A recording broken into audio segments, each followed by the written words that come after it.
제가 며칠 전에 요한 1서를 읽다가 하나님께로서 난 자마다 세상을 이기느니라 이 말씀에 눈이 번쩍 뜨였어요. 왜냐하면 대부분의 그리스도인들이 다 힘겨운 그러한 싸움을 싸우고 있습니다. 그 어떤 사람도 나는 신앙생활 하기가 참 쉽습니다 라고 말하기는 어렵습니다.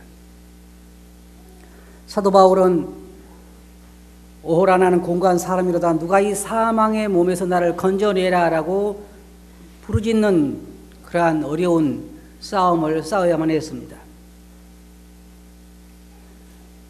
그의 많은 사람들도 신앙생활을 보면 다들 바로 서기 위해서 세상을 이기기 위해서 힘든 그런 싸움들을 싸우고 있는데 이 말씀을 보면 하나님께로서 난 자마다 세상을 이기느니라 그랬어요. 그리고 세상을 이긴 이김은 이것이니 우리의 믿음이니라. 주님 안에서 우리의 소망이, 우리의 소원이 무엇이냐면 날마다 세상을 이기는, 그 승리하는 그런 싸움을 싸워보고 싶은 것입니다. 그래서 제가 이 말씀을 공부를 해봤어요. 왜냐하면 저도 세상을 이겨보고 싶기 때문입니다. 요한은 말하기를 하나님 믿는 사람들이 아니면 누가 세상을 이기겠냐는 거예요. 그리고 우리가 하나님께로 난 자는 세상을 이긴다는 것이고 우리가 이길 수 있는 것은 우리의 믿음이라 그랬습니다. 로마서 7장 21절 보면 그러므로 내가 한 법을 깨달았노니 그 선을 행하기 원하는 나에게 악이 함께 있는 것이로다. 이게 그리스도인들의 싸움이요, 그리스도인들의 고민입니다. 왜냐하면 내 마음은 정말 주를 위해서 살고자 하는 그런 마음이 내 마음에 있습니다. 이게 믿는 사람들의 공통점이에요. 그런 마음이 없다면 정말 그가 구원받은 자인가를 알아야 하는 거예요. 우리가 예수 그리스도를 믿고 거듭난 순간에 우리 영혼이 새롭게 태어나기 때문에 우리는 그런 새로운 그러한 갈증을 가지고 있는데 뭐냐면 영적인 양식이요, 주님과의 교제요, 하나님 앞에서 하나님께 기쁨을 드리고자 하는 그러한 마음이 믿는 사람들 안에 있는 것입니다. 그런데 문제는 뭐냐면 그렇게 하지 못하게 하는 것들이 우리 안에 또한 존재하고 있다는 것입니다. 사도 바울이 바로 말한 게 그것입니다. 내가 선을 행하기 원하는 마음은 있는데 다른 한쪽에 나에게 악이 함께 있다 그랬습니다. 그런데 요한은 우리가 세상을 이길 수 있다 그랬어요. 그럼 어떤 사람이 이길 수 있느냐? 요한은 말하기를 하나님께로서 난 자가 이길 수 있다. 다른 말로 말하면 하나님께로서 난 자가 아닌 사람들은 세상을 이길 수 없는 것입니다. 그런 노력도 아무런 소용이 없어요. 절대로 세상을 이길 수는 없습니다. 그러나 믿는 사람들은 이게 하나님께로 난 자라고 하는 말이 무슨 말이냐면 예수 그리스도를 믿는 자들, 또 다른 말로 말하면 예수 그리스도를 믿고 거듭난 자들, 영생을 가지고 있는 사람들, 하나님께서 창세전에 그를 택해서 그리스도에게 부르시고 그리스도께서 그를 구원해 주신 자들, 그의 죄를 용서함을 받은 자들, 우리가 다양한 표현으로 말할 수 있어요. 하나님께서 난 자라고 한 말은 한마디로 말해서 예수 그리스도를 자신의 구세주로 영접하고 영원한 생명을 얻은 자들이다, 그렇게 말할 수 있습니다.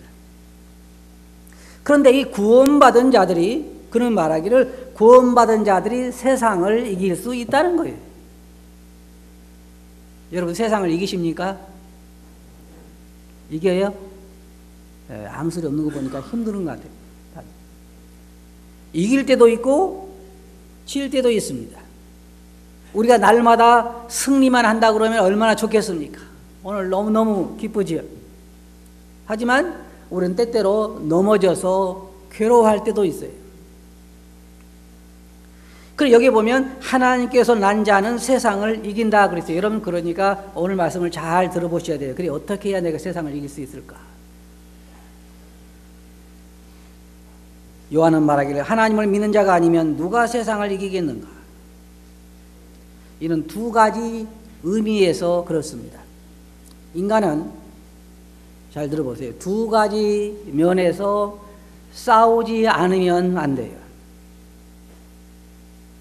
첫째로는 인간은 아무리 싸워도 이길 수 없는 상대가 있습니다.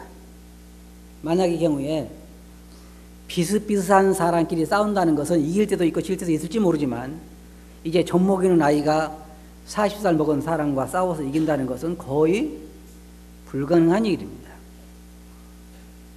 그래서 그리스도인들이라 할지라도 싸움의 대상이 이길 수 없는 대상이 있습니다. 그러나 이길 수 있는 대상도 있어요. 그래서 그리스도인들의 싸움을 크게 둘로 나눠보면 두 가지로 우리가 요약할 수 있는데, 하나는 우리가 싸워도 이길 수 없는 대상이 있고 싸워서 이길 수 있는 대상이 있어요. 첫째로 우리가 생각할 수 있는 것은 뭐는, 우리 그리스도인들이 싸워서 이길 수 없는 대상이 누구냐면 마귀와 싸워 이길 수 있어요? 절대로 우리는 이길 수 없습니다. 그 수준이 달라요.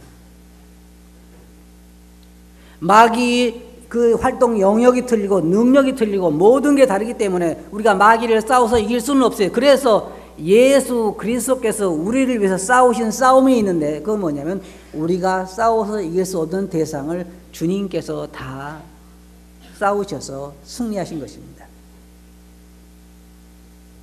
우리가 성경에 보면 히브리서 2장 14절 보면, 자녀들은 혈육에 함께 속하였음에 그도 또한 한 모양으로 혈육이 함께 속하심은 사망으로 말미암아 사망의 권세를 잡은 자 곧 마귀를 없이 하시며, 다른 말로 말하면 예수님께서는 마귀를 멸하셨습니다. 다시 말해서 마귀를 제압하셨고 마귀를 이제 앞으로 영원토록 지옥에 가두게 될 것입니다.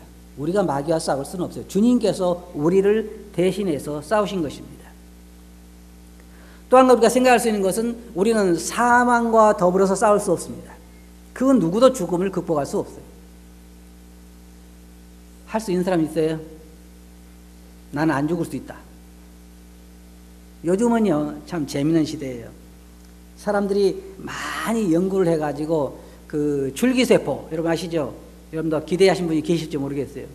줄기세포가 뭐냐면, 그 아이들이 태어날 때 아이들이 맨 처음에 그 세포가 나와서 그 세포 하나가 귀도 되고 심장도 되고 다 되잖아요.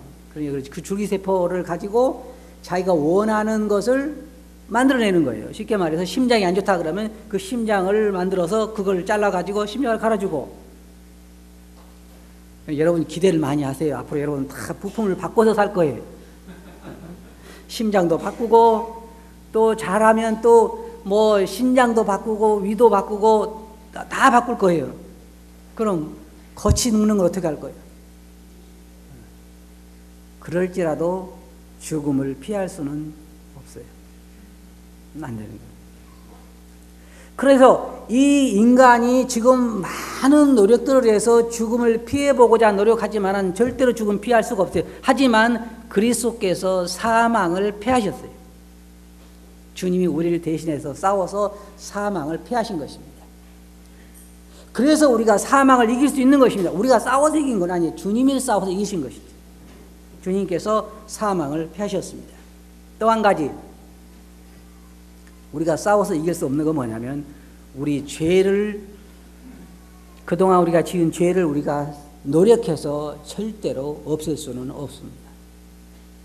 사람들의 그 노력을 보면요 대단히 희생을 많이 합니다. 저는 제 죄를 사함받기 위해서 그렇게 노력해 본 적이 없어요. 하지만 지금 세상 보면요 치열한 사람들이 많이 있어요. 여러분 저쪽 동남아 쪽에 가면은 혓바닥에다가 큰 쇠사슬 같은 거 끼워, 저기 쇠 꼬챙이를 끼워가지고 양쪽에 무거운 짐을 쥐고 그렇게 고행하는 사람도 있고, 어떤 사람들은 좋으신 분이 계신가 본데 어떤 사람들은 자기 죄를 사하기 위해서 삼보일배라고 세 걸음 걷고 한 번 절하고 하는 그러한 싸움을 얼마 해요? 수백 킬로, 어떤 사람들은 몇 개월이 걸려서 하는 사람도 있어요. 그 많은 노력들이 다 뭐냐면 결국은 자기의 허물을, 자기의 죄를 사해보고자 하는 그런 노력들이에요. 어떤 사람은요, 여러분 저쪽에 몽고라든지 저쪽에 티베트 쪽에 가면은요, 평생을 요걸 돌리고 있는 사람이 있어요.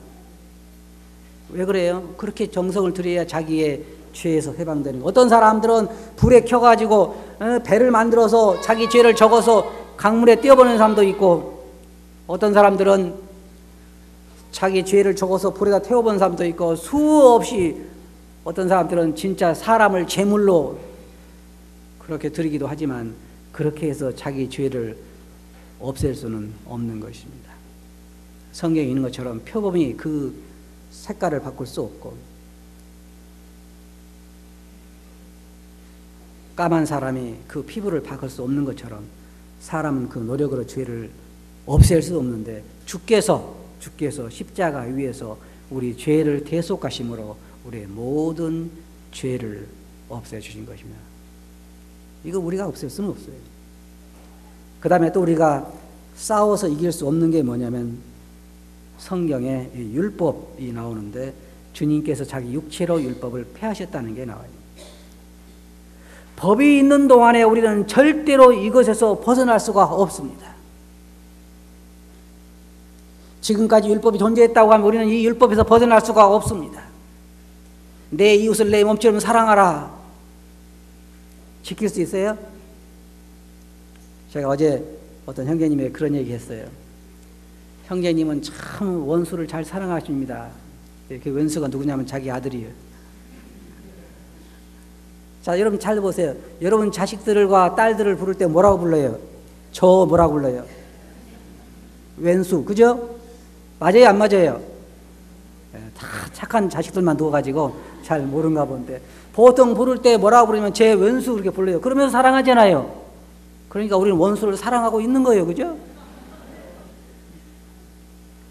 그런데 성경에서 말하는, 율법에서 말하는 내 원수를 사랑하라고 하는 것은 그런 자기 자식 원수가 아니고 이웃에 있는 그런 원수를 사랑하라고 하는데 그건 정말 어려운 거예요. 평생을 벗어날 수가 없어요. 하지만 그 율법을 주님께서 자기 육체로 폐하셨기 때문에 우리는 율법에서 벗어날 수 있었던 거예요. 이걸 대항해서 싸우라는 얘기가 아니에요. 그걸 이길 수 있다는 게 아닙니다.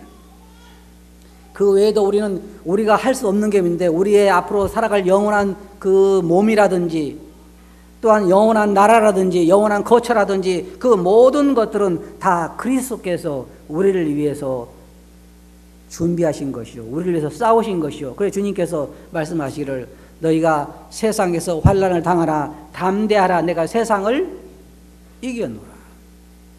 그렇게 말씀하신 것입니다. 그러면 요한이 여기서 말하는 것은 어떤 것을 말할까요? 물론 두 가지를 다 포함할 수 있습니다. 그래서 저는 여기서 그걸 생각해 보고 싶습니다. 우리가 매일의 삶에서 싸우는 싸움에서 우리가 어떻게 이길 수 있느냐 하는 것입니다. 세상을 보면, 우리 그리스도인들이 싸우는 싸움의 대상을 보면 주로 세 가지로 말할 수 있는데, 세상을 우리가 성경에서 뭐라고 말하냐면 육신의 정욕과 안목의 정욕과 이생의 자랑이라 그랬어요. 근데 우리 그리스도인들이 지금 현재 싸움은 무엇이냐면 계속해서 위의 것을 생각하고 위의 것을 바라보고 주를 생각하며 영혼을 생각하고 살고 싶은데 우리의 눈과 마음은 날마다 어디를 헤매고 있어요. 그래서 그것과의 싸움이에요. 싸움. 이것을 우리 믿는 사람들이 이길 수 있다는 것입니다. 육신의 정욕이라고 하는 것은 육체의 욕구를 말하고, 육기를 말하고 육체의 각종 우리가 원하는 것이 있어요. 여러 가지죠. 편하고 싶고 놀고 싶고 식욕도 있고. 그래서 육체 욕구 보면은 잘 먹고 싶은 마음이 많잖아요. 잘 먹고 잘 살고 좋은 집에, 이런 것들이 우리 그리스도인들이 신앙생활하는데 사실 어떤 면에서는 많은 방해가 됩니다. 이 그리스도인들이 우리가 현재 저 아프리카라든지 어떨 때는 여러분 텔레비에서 그 사람들이 막 물이 없어가지고 사막화가 되고 땅을 깊이 파가지고 흙탕물이 나오는 것, 그 다음에 어떨 때 보면 이런 고인 웅덩이에 막 짐승도 들어가고 돼지, 소가 들어가서 막 밟고 그런 똥 싸고 그런 데서 사람들이 물을 보고 마시고 보면은 여러분 뭐라 그래요? 우리는 참 행복하다 그러잖아요. 너무너무 행복하다. 근데 그 며칠 가요 그게? 텔레비 끄고 나면 잊어버려? 우리보다 못 사는 사람들에 대해서 그렇게 하는 걸 보면서 우리는 참 감사하고 살아야겠다. 그런데 그게 오래가지 못하고 벌써 조금 전에 말씀드린 것처럼 TV 끄고 나면 잊어버린다. 그러면 그거 싸움이란 말이에요. 우리 감사하고 살아야 되는데 그렇게 못해요. 또 우리가 먹는 것도 마찬가지. 어려운 나라에 사는 거 보면 정말 어렵게 먹고 사는 거 우리는 참 잘 먹고 산다 그러는데 그런 생각도 오래가지 못한다 그 말이에요. 계속해서 사단은 우리의 마음과 생각을 이 땅에 머물게 노력하고 있어요. 그래서 우리도 그것과의 싸움입니다. 하늘을 보려고 하는 그런 싸움과 이 땅을 보려고 하는 싸움이 우리 육체의 정욕 때문에 일어날 수밖에 없어요. 안목의 정욕은 어때요? 안목의 정욕도 상당해요. 우리 형제자매님들 시장 가가지고 집에서 갈 때는 종이에 적어가지고 가요. 그러죠? 예, 뭐 꼭 필요한 것만 적어요. 이거 절대 안 산다고 가. 가가지고 어때요? 괜히 돌아다녀, 이제. 거기 가가지고. 그래가지고 와서 집에 와서 보면 종이에 적지 않은 걸 사와가지고 왔어. 그게 다 뭐 때문에 그래요? 눈 때문에 그래, 눈 때문에. 저도 그래서 시장에 제 자매와 같이 가기가 싫어요. 왜냐하면 남자들은 대부분 그럴 거야 아마 다. 남자들은 주로 어떤 줄 아세요? 딱 살 거 가서 사고는 와. 그렇게 이 옷 쳐다보고 저 옷 쳐다보고 그렇게 안 다녀요. 제가 생각할 때 여자들은 하루 종일 다녀도 괜찮을 것 같아요. 그게 즐겁대요. 그렇게 이 옷도 보고. 내가 장사꾼이라도 참 신경질 날 것 같아. 맨날 보고만 그냥 간 사람이 많으니까. 그게 다 무엇 때문에 생기냐면요, 이 눈 때문에 생기는 거예요. 눈 때문에. 제가 생각할 때 못 보시는 분들은 절대로 텔레비 때문에 유혹은 안 받을 것 같아요. 그렇잖아요. 우리의 안목의 정욕으로 인해 받는 그러한 시험이 많기 때문에 그리스도인들은 또 한쪽 마음에 어떤 마음이 드냐면 그래서는 안 된다는 생각이 들기 때문에 양쪽 마음이 싸우는 것입니다. 싸우는 거예요. 갖고 싶어서 가져보는 것이 진정한 만족을 줄 수는 없는 것입니다. 제가 전도서 말씀을 오늘도 제가 그런 얘기를 했는데 제가 20, 30대 때 전도서 말씀을 보면서 잘 이해가 안 갔어요. 왜 그러냐면 생각해 보세요. 큰 정원에다가 그 많은 아내에다가 그 많은 종에다가 그 집안에다가 저수지도 파고 거기다가 이렇게 호화롭게 살면서 책도 많이 쓰고 최고의 지식을 가지고 왕으로서 그 하는 말이 헛되니 다 헛되도다 이해가 가요? 그 나이에? 이해가 안 가. 근데 이제 나이가 이렇게 들고 보니까 이해가 가요, 안 가요? 들고 보니까 성경에 있는 말씀이 들어오는 게 뭐냐면 만물의 피곤함을 사람이 말로 다 할 수 없나니 눈은 보아도 족함이 없고 귀는 들어도 차지 아니한도다. 이해가 됩니까, 안 됩니까? 연세 많으신 분들은 아멘 할 것이고 젊은 사람들은 아직까지 이해가 안 될 거예요. 솔로몬이 전도서를 마치면서 뭐라고 말하냐면은 일의 결국을 다 들었으니 뭐예요? 자기가 인생을 살아오면서 경험한 것들을 다 내가 이야기했으니까 이제 하나님을 경외하고 그 명령을 지키라. 이것이 인간의 인생의 본분입니다. 이게 저도 제 삶을 결론해 보면 그것이 가장 귀하고 값지다는 것을 발견할 수 있어요. 그러나 그러한 것이 내게 진실이 되기까지 그것이 젊어서부터 내게 진실이 됐다고 하면 분명 다른 삶을 살았겠죠.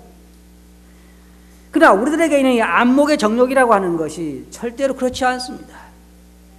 계속해서 우리의 믿음을 약화시키고 계속 우리의 시선을 이 땅에 끌어내리기 때문에 우리로 하여금 승리할 수 없도록 만드는 거예요. 이생의 자랑은 또 어때요? 사람들이 대부분 보면 높은 지위라든지 아니면 자식 자랑이라든지 그런 것들이 다 결국은 실제로 그냥 자랑에 불과한 거예요. 자랑. 그러나 사람들은 그런 자랑 때문에 인생을 망치는 사람들이 참으로 많습니다. 지식이라든지 물질적인 성공이라든지 성경에 다 뭐라고 말하냐면 눈으로 보아도 만족이 없다고 말하고 은을 사랑하는 자는 은으로 만족을 누리지 못한다고 말하지만 그러나 사단은 그렇게 이야기하지 않는 것입니다. 이 요한이 말 보면 세상을 이긴 이김이 무엇이냐? 우리 그리스도인들이 무엇으로 세상을 이길 수 있느냐? 그건 뭐냐면 우리의 믿음이다 그랬어요. 여러분 믿음이 뭐예요? 생각해 봅시다. 믿음이 뭐예요? 믿음은 신뢰하는 거예요. 신뢰. 그죠? 그러면 무엇에 대한 신뢰예요? 그리스도인들에게 있어서 믿음이라고 하는 것은 하나님과 그 말씀에 대한 신뢰를 말하는 거예요. 그러면은 우리가 하나님과 그 말씀에 대한 신뢰를 통해서 어떻게 세상을 이길 수 있느냐? 많은 것을 이길 수가 있어요.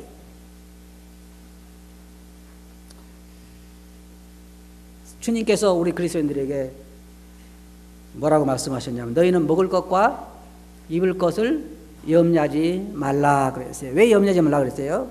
하늘에 계신 너희 아버지께서 너희에게 필요한 것을 다 아시느니라. 그렇죠? 장래가 염려가 돼요? 안 돼요? 염려가 된대요. 다 노인 되면 어떻게 살까? 제가 지난 몇 주 전에 이 식사를 할 때마다 참 재밌어요. 식사를 같이 지금도 이제 끝나고 나면 식사를 할 텐데 식사를 같이 했는데 병곤 형제하고 같이 식사를 할 수 있는 기회가 있었어요. 그래가지고 식사를 하는데 그 지음이를 무릎에 딱 앉혀놓고 저는 안 먹고 딸부터 주더라고요. 가만히 보니까.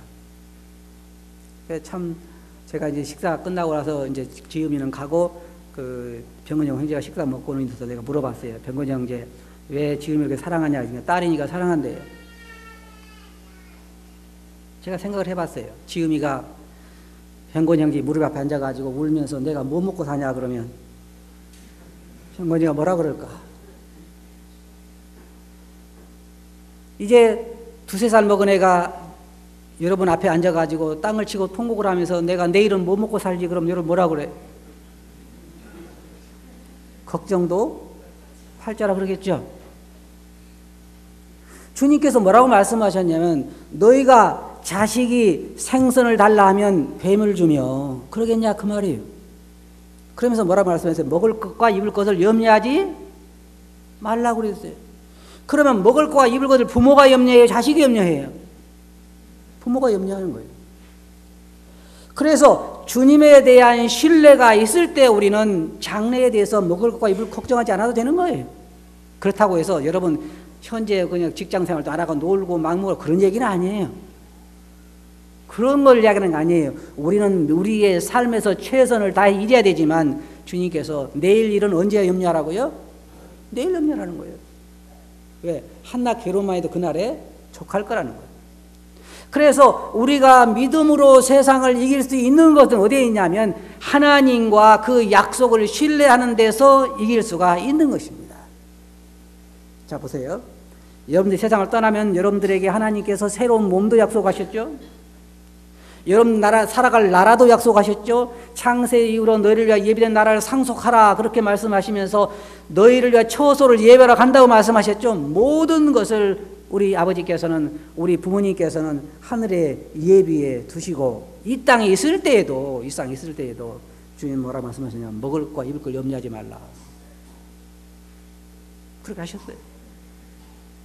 그러니까 우리가 할 수 있는 것 먹을 것과 입을 걸 염려하는 사람은 누가 염려하냐면 이방인들이 염려한다고 그랬어요. 왜냐하면 하나님이 없는 사람들이기 때문에 그들은 염려를 해야 돼요. 하지만 믿는 사람들은 염려하지 않아도 된다는 이유가 뭐냐면 너희 아버지께서 아신다는 거예요. 그러니까 믿음으로 우리가 승리할 수 있는 것입니다. 믿음은 뭐냐면 하나님과 그분의 약속을 신뢰하고 그 신뢰 위에서 행하는 거예요. 그래서 우리가 이길 수 있는 것입니다. 다른 방법이 없어요. 우리 그리스도인들은 모든 것이 다 예비되어 있습니다. 하늘의 초소뿐만 아니라 그것은 하나님께 준비하신 것이고 하늘에 우리의 새로운 몸뿐만 아니고 모든 것이 다 예비되어 있고 이 땅에 있을 때에도 주님께서 우리에 대한 보호를 약속하셨어요. 보호를 약속하셨죠. 악한 자가 너희를 만지지도 못할 것이다. 우리의 먹을 것과 입을 것을 약속하셨어요. 성령 우리 안에 계시고 모든 것을 우리에게 약속하시면서 그분을 신뢰할 것을 말씀하셨는데 문제는 뭐냐면 우리의 믿음이 없는 것이 신뢰하지 못하는 거예요. 세상을 이길 수 있는 믿음이 세상을 이길 수 있는 것이 바로 우리의 믿음이라는 것입니다. 믿음. 저도 성경에 보면 여러분 이런 말씀이에요. 어린아이와 같이 믿으라고 말하고 있죠. 어린아이. 너무 순진한 것 같아요. 제가 보기에는 병곤 형제 그렇게 그 능력이 있어 보이지 않는데 그렇게 지금이는 의지하고 있는 것 같아요. 아버지를. 그죠? 마찬가지로 애들은 몰라요. 하지만 우리 아버지는 그런 분이 아니에요. 우리 아버지는 믿을 수 있고 신뢰할 수 있고 거짓말하지 않으신 분이기 때문에 우리는 그분을 신뢰할 수 있는 것입니다. 그래서 우리가 믿음으로 세상을 이길 수가 있어요. 그것만이 우리가 승리할 수 있는 길이라고 요한은 말하고 있는 것입니다. 우리는 참 복받은 자들이에요. 결론적으로 말씀드리면 주님은 우리가 싸워서 이길 수 없는 대상하고 싸우라고 말씀하시지 않습니다. 우리가 싸워서 이길 수 없는 대상은 주님께서 싸우셨고 주님께서 승리하셨고 그 모든 것을 다 이미 마치셨어요. 주님께서 우리에게 싸워서 이기라고 말씀하신 것은 우리가 싸워야 할 싸움입니다. 그리고 그것도 우리 보고 준비하라는 것이 아니라 하나님께서 약속하신 하나님의 약속을 믿고 신뢰하고 행하라는 거예요. 그러면 승리하게 된다는 것입니다. 단순하잖아요. 그래서 하나님의 역사를 경험한 사람들은 점점 더 하나님을 신뢰하게 되는 것입니다. 그래서 믿음에서 믿음으로 이르게 되는 거예요. 경험하지 못해본 사람들은 하나님을 신뢰하지 않습니다. 제가 얼마 전에 어떤 성도님에게 서로 전화로 대화를 한 적이 있는데 그 형제님이 그런 얘기를 해요. 내가 이제야 하나님이 정말로 나에 가까이 역사하시고 함께 하신 것을 깨닫는다. 언제 그런 얘기 주로 해요? 고난당해 보면 알아요. 고난당해 보면. 어려움이 있을 때 뭘 느끼냐면 하나님이 나와 함께 하신다. 하나님은 정말 신실하시다. 근데 그때만 신실하신 게 아니에요. 여러분 잘 보세요. 그때만 신실한 것이 아니라 그때 내가 비로소 본 거예요. 근데 상황이 조금 좋아지면 이제 안 보기 시작해 또.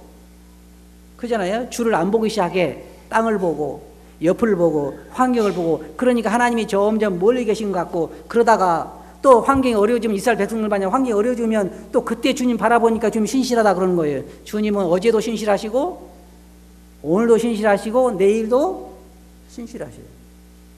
다만 우리가 세상을 봤다 주님을 봤다 그러는 거예요. 그래서 우리에게 믿음이 필요해요. 믿음만이 승리할 수 있는 거예요. 믿음이 뭐예요? 하나님과 그분의 약속을 신뢰하고 그 위에 행하는 거예요. 많은 사람들이요, 주여 믿습니다 그래요. 근데 잘못 믿기는 많아. 어떤 뭐 신학생들은 시험 보기 전에 그런다 그래요. 주여 믿습니다. 그럼 뭘 믿는 거예요? 그런 걸 말하는 게 아니에요. 주여 믿습니다 그러면 그 믿습니다 한 말대로 그대로 순종하는 거예요. 전 어떤 사람이 그런 얘기해서 참 감동적으로 받았는데 뭐냐면 주여 내일 비가 오게 해주소서 그러면 오늘 우산을 가져가야 된다는 거예요. 맞죠? 근데 우산도 안 가져가. 기도는 그렇게 하고. 그거예요. 기도는 비 오게 해달라고 기도했으면 우산을 가져가는 것이 믿는 사람들의 행동이라 그 말이에요. 주님 우리들에게 요한을 통해서 말씀하시기를 믿는 자는 세상을 이긴다 그랬습니다. 그리고 믿는 자만이 세상을 이길 수 있다고 말하고, 믿는 자가 무엇으로 세상을 이길 수 있느냐? 그것은 바로 우리의 믿음이다. 그 믿음이 뭐냐? 하나님과 그분의 약속을 신뢰하고 그 신뢰의 바탕 위에서 우리가 순종하게 될 때 우리는 틀림없이 승리하게 된다는 것입니다. 믿습니까? 기도합시다. 거룩하신 아버지 하나님, 요한은 말하기를 믿는 자는, 하나님께로 난 자는 세상을 이긴다고 말하고, 그 믿음은 바로 우리가 하나님께 대한 믿음인 것을 말하고 있는 것을 저희들이 오늘 공부했습니다. 주여, 저희들의 하나님과 저희 아버지와 아버지의 약속을 신뢰하고 믿음으로 승리할 수 있게 해 주시옵소서. 들은 말씀을 주께 의지하고 예수님 이름으로 아버지께 감사하며 기도하옵나이다. 아멘.